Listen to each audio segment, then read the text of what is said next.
Maligayang pagdating sa pambansang dambana at parokya ni Santo Padre Pio. Papaano ba natin itra-translate ang katagang conversion sa Tagalog parlance? Ang nakalagay sa ating liturgical document ay pagbabagong buhay. Pwede ring pagbabagong loob, pagbabagong anyo. Pero kung titingnan po natin, halos lahat ay parang panlabas laang, maliban doon sa pagbabagong loob. Pag sinabi nating conversion, parang galing sa kasamaan, galing sa karumal-dumal na krimen na magbabago.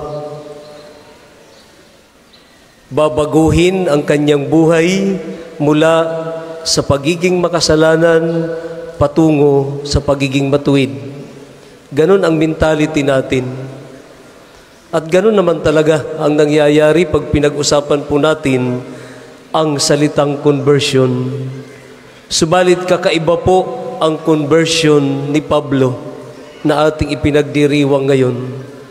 Dahil hindi po siya masamang tao. Si Pablo po, bago po siya pangalanang Pablo, siya po ay Saulo. Siya'y galing sa tribo ni Benjamin, anak ni Jacob na naging Israel, pinangalanan na Israel. At alam natin na 12 ang anak ni Jacob. At isa dito ang pinanggalingan ni Saulo. Galing siya sa angkan ni Benjamin. Siya'y nag-aral ng pananampalataya sa pamamagitan ng isang bantog na rabay at that time, si Gamaliel. At sabi nga po dito sa ating unang pagbasa, tinuruan siya ng matatanda ng bayan ng mga Hudyo. Ibig sabihin ay professional ito. Alam niya kung ano ang batas ng mga Hudyo. At may takot siya sa Diyos. Kaya hindi po siya masamang tao. Ano po ang conversion na ginawa ng Diyos sa kanya? Sa kanyang paninindigan na ang relihiyong Hudahismo na itinuro sa kanya, ito lang ang relihiyon na dapat sampalatayanan at panigan ng sinumang Hudyo, ng sinumang tao. Kaya noong ipinapahayag ng mga apostol, ng mga tagasunod ni Kristo ang tungkol sa Kristyanismo, ang tungkol sa muling pagkabuhay ng ating Panginoon, ito ang hindi niya matanggap. Kaya ano ang kanyang ginawa? Inuusig niya ang mga Kristiyano, inuusig niya ang mga apostol. At ang ating unang pagbasa, mayroon siyang daladalang papel, dokumento, na pirmado pa ng puno ng saserdote, at papunta siya ng Damasco para hulihin ang mga Kristiyano at dalhin sa Jerusalem upang parusahan. Dahil ito ang kanyang ginagawa, dahil isa po siyang Orthodox Jew, mananampalataya po siya ng Hudahismo na hindi mapasusubalian. At nangyari ang milagro noong nasa daan pa po siya patungo ng Damasco nang magpakita sa kanya ang Panginoon. Kaya nga ano ang tinig na kanyang narinig? Saulo, Saulo, bakit mo ako pinag-uusig? At ang sagot niya, sino po kayo? Ako si Jesus na iyong pinag-uusig. Tingnan niyo po ang mga salita na nabanggit during that conversation ni Saulo at ng ating Panginoon. Hindi naman ang Panginoon ang pinag-uusig ni Saulo, kung hindi ang kanyang mga tagasunod, ang kanyang mga alagad? Ano po ang implikasyon nito? Ito yung tinatawag na mystical body ni Kristo, ang simbahan na kanyang itinatag. Kung inyo pong naaalala sa account ni Mateo, ano ang sabi ng ating Panginoon doon? Sabi niya, anuman ang inyong gawin sa maliliit na ito'y sa akin ninyo ginawa. At ito ang ibig sabihin ng ating Panginoon dito, pagpapalalim. Dahil kahit ang mga alagad ng ating Panginoon ang pinag-uusig ni Pablo, kahit hindi personal na si Jesus ang inuusig ni Pablo, ang simbahan kanyang itinatag, ito ang inuusig ni Pablo para sirain, para buwagin ang simbahan na itinatag ng ating Panginoon. Anong nangyari kay Pablo? Sa nakasisilaw na liwanag na iyon na nagpakita sa kanya at narinig niya ang tinig, hindi na po siya makakita. Subalit binigyan siya ng instruction.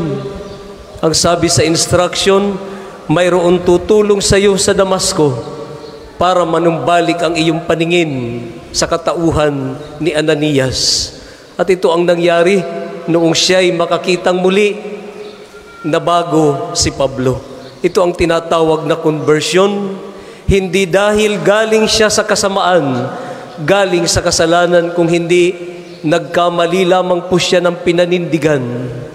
Ang Hudahismo na dati niyang relihiyon, nagkaroon ng pagbabago sa kanyang kalooban, pagbabagong anyo, pagbabagong loob, pagbabagong buhay. At ngayon, tinanggap na niya si Jesus na dati niyang pinag-uusig. Conversion of St. Paul.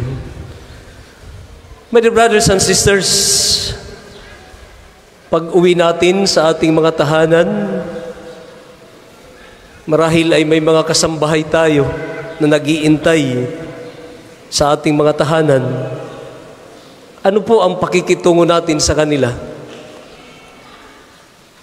Halimbawa na lamang po, kung kayo po ay may mga empleyado, karampatan ba ang iyong ibinibigay na sweldo para sa inyong mga empleyado sa kanilang mga ginagawa?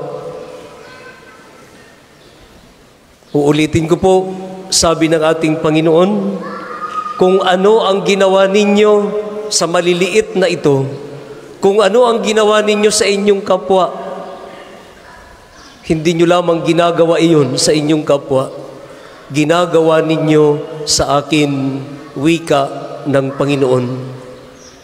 Marahil ito ang hamon sa atin ng ating Panginoon. Ito ang nagpabago sa buhay ni Pablo. Kaya nga, bagamat siya'y Orthodox Jew, sa kanyang pananampalataya na hindi galing sa kasamaan, kung hindi dahil sa kanilang galing pa sa kanilang mga ninuno ang pananampalatayang iyon, binago ng ating Panginoon para siya'y maging isang Kristiyano. Kagaya rin po ito ng panawagan ng ating Panginoon sa ating pagpapalalim ng ating pagninilay sa araw na ito. Ano ba ang ginagawa natin sa ating kapwa? Lalong-lalo na po yung mga subordinates natin. Ito ang katanungan sa atin ng ating Panginoon ngayon. Lalo-lalo na yung mga subordinates natin na parang walang tinig. Hindi magawang magreklamo, hindi magawang ipahayag kung ano ang nasa loobin ng bawat isa. Tanungin po natin ang ating mga sarili, dahil kung papaanong inusig ni Pablo ang mga alagad ng ating Panginoon, si Jesus ang inuusig ni Pablo. Kaya kung anuman ang ginagawa natin sa ating kapwa, si Jesus ang ginagawa natin, masama man o mabuti ang ating ginagawa sa ating kapwa. Nawa sa pagpapatuloy ng ating banal na Eucharistia, hilingin po natin sa ating Panginoon Nabigyan po tayo ng kalakasan na tunay na sundin ang kanyang kalooban. Hindi lamang sa pamamagitan ng ideal, rationale o principle, kung hindi sa pagsasabuhay sa pang-araw-araw na pagkilos natin para magkaroon ng katuparan ang ninanais ng ating Panginoon sa bawat isa sa atin. Amen. Amen.